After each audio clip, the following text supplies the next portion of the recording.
Hey guys, it's Barrett with the Gimpy Camper. Today we're doing our 1-year review on our remote starter kit that's plug and play through Generator Upgrade Supply. This thing's great. I had a couple of issues with it. We'll go over that. They're all ironed out. Kenny over there does a great job with customer service, and I'll say that he's taken fabulous care of me and everybody that I know. But we can't just start the video without doing this just once.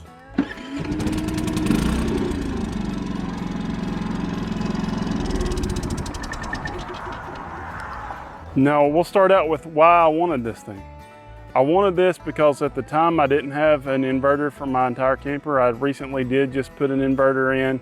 Now, I'll tell you that, it's a great option if you're going to be out dry camping somewhere and you don't have a large inverter or anything, and you just want to be able to just hit it and turn it on, charge your batteries up, or say you're just wanting to warm something up in the microwave and you don't want to fool with heating the stove up and all that stuff. You just grab the remote and you just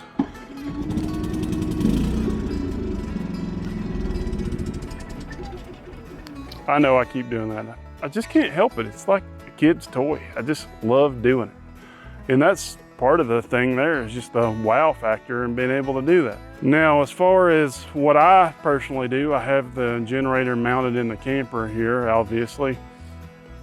I have one remote that I leave on a cup hook that's right inside that window. So if I'm sitting on the couch and I need to turn the generator on, you just reach over, push the button on the wall, starts right up. I have another remote that hangs on a cup hook near my bed. I don't use it very often, but yeah, it's there. If the weather's decently warm and I have the generator already out, plugged in, then if I want to, when I first wake up, I can just reach over and push the button. Come on, we gotta do it one more time. Now, I'm gonna say that initially with my original kit, I had some issues. And the issues that I had was mainly just interference.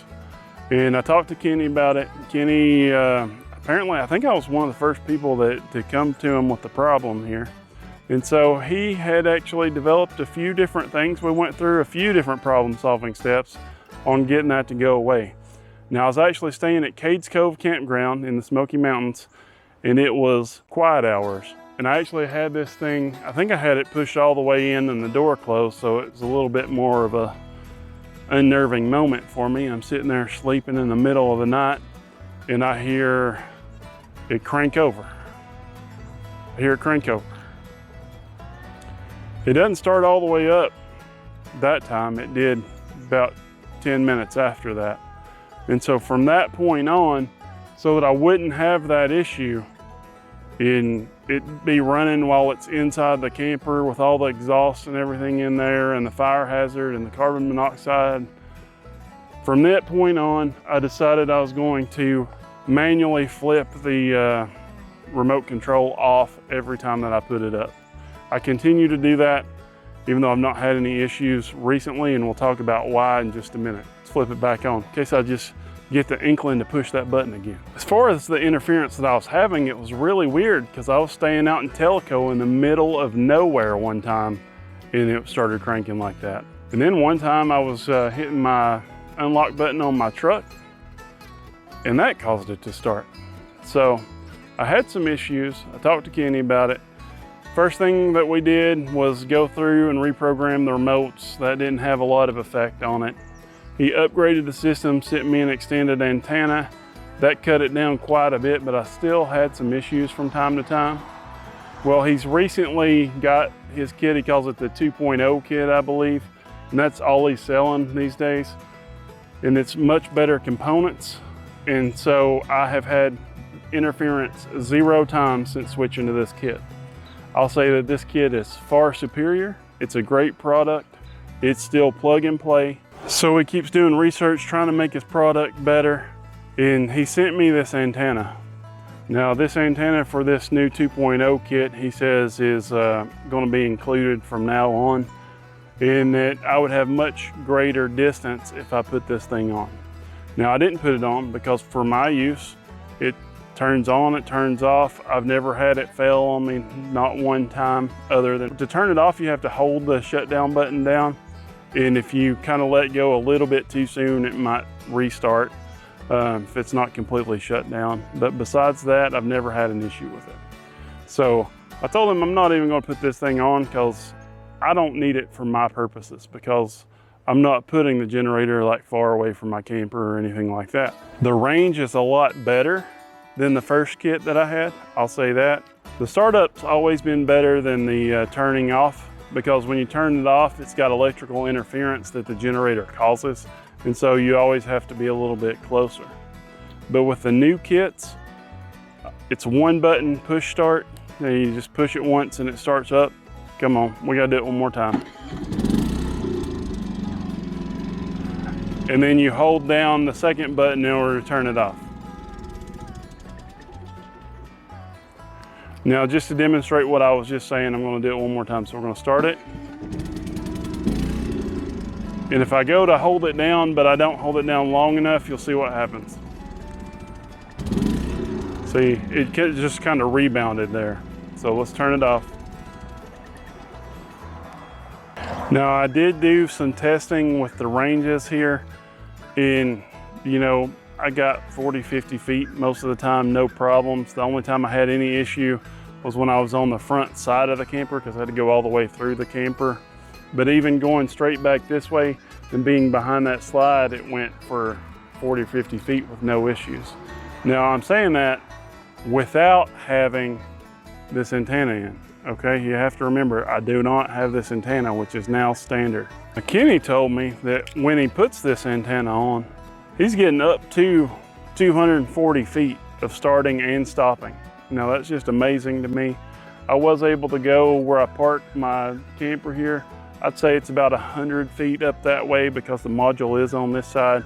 I was able to still start it, but the stopping it stopped about 50 feet or so. But we'll go through that here in a minute. In those distances, they may be off a little bit, because that's just me kind of guesstimating. And you know what they say about men and measuring sizes based on guesstimation. That's all I'm going to say. But I do know that I went further than 6 inches away. That's all I'm saying. The kit's still plug and play. Kenny has a video that kind of walks you through the entire process. There may be a couple of small changes in the steps with this new kit, like running the antenna out of the machine. When I ran the antenna out before, I did make a slight hole in the faceplate so I could run this out of. But I'm sure if you put some effort into it, you could do it without having to deface the machine. Because that's why a lot of people want the plug and play system, is because they can take it off, and if they have an issue and they have the extended warranty, they can still take it back with no issues. One more thing to remember about Generator Upgrade Supply is Kenny is a veteran, and he does support veterans organizations with a percentage of every purchase. So that's a good cause to stand behind. If you're wanting something like this anyway, I highly suggest Kenny and a Generator Upgrade Supply. You can find it at generatorupgradesupply.com. Like I say, you can use the code Gimpy, the promo code Gimpy, for free shipping, and he'll take care of you. They have excellent customer service. I'm more than happy with their products, and I fully support them and stand behind their brand. And it's just an awesome product. So now let's see if we can get some footage of the range testing that I did here. We're about 20 feet just in front of the generator. So 20 feet, we're gonna turn it off.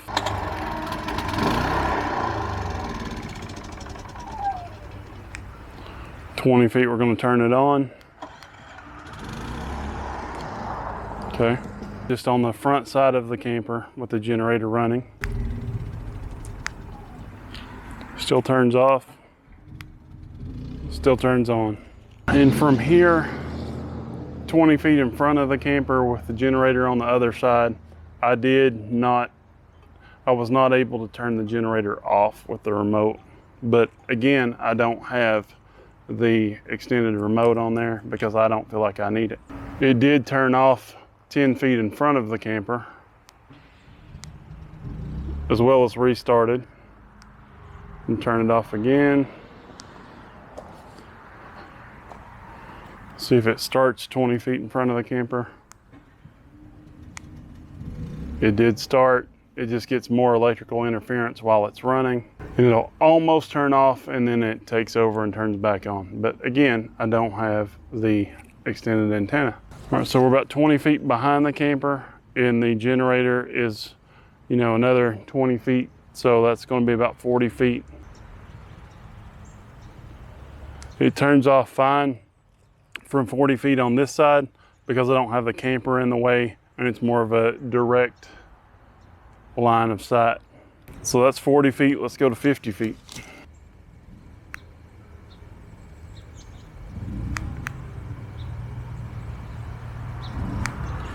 And we lose the ability to turn it off. We're about 40 feet in front of it. The antenna is mounted on this side in the module, so I think that we'll have longer range this way.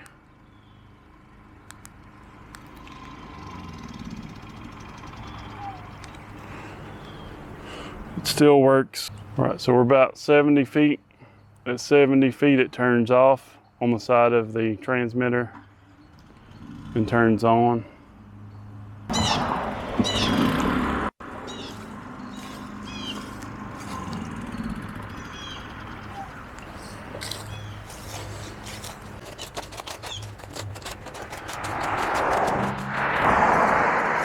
It wouldn't turn it off anymore, but it still starts. Do not forget to hit that subscribe button.